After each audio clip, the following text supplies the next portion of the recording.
Good morning, fellow YouTubers. So, the day after I got back from my little excursion, 2 nights and like 3 days traveling, I felt tired and just chalked it up to, the time traveling and maybe not sleeping as well in different beds. But I thought back and was like, well, no, I got pretty good sleep both nights in both those places. So by like 12 o'clock, I was here on the couch just feeling like really kind of out of it and warm. And I ended up crashing out for like 3 hours and woke up not really feeling more energized, still feeling kind of out of it. And then I had a headache. And then about an hour or two later, I started feeling a fever. And then the fever came on really, really strong. And I had the fever for about 48 hours.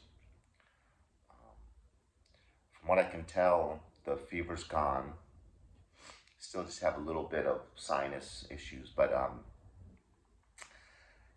not into the whole. Well, I could have run out and got a test because I'm thinking I had Omicron. I could have run out and got a test, but I don't really like playing the whole game that they've set up. And what would a test do for me?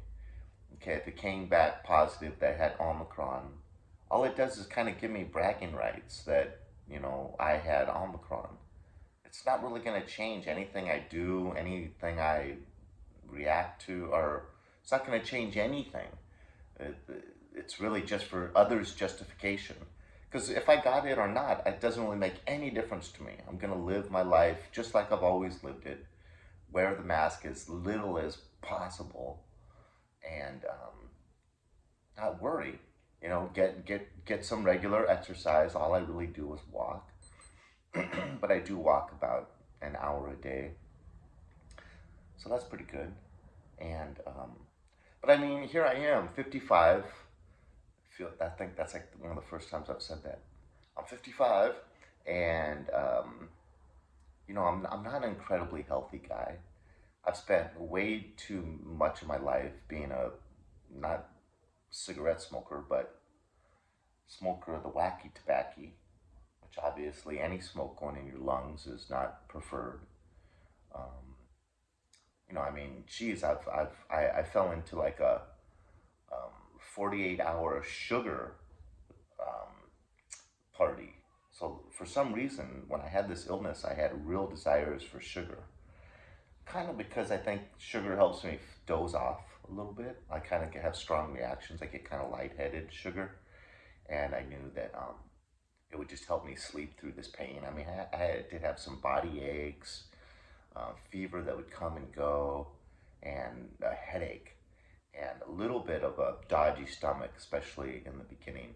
Me and my dog both had diarrhea. He's still trying to get over the diarrhea. Oh, TMI, my bad.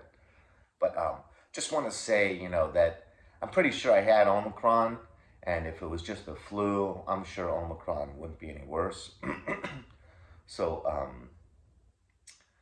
I think Omicron is the perfect opportunity for us to get everyone natural immunity.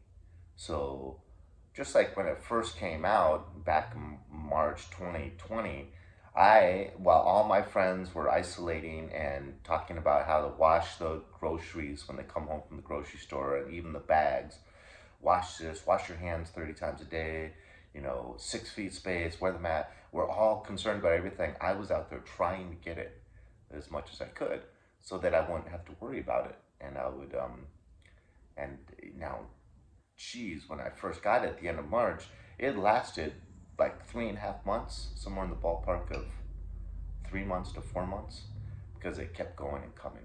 But even this kind of, I had a few little moments where I'd feel better and then the fever would come back. But anyways, I don't really think we need to be afraid. I'm not a spring chicken. I'm not the most healthiest guy in the world. And 40 hours, it was one and done. So that's my 2 cents. My daily observation. Have a great day, everyone. Don't be afraid. There's nothing to be afraid of.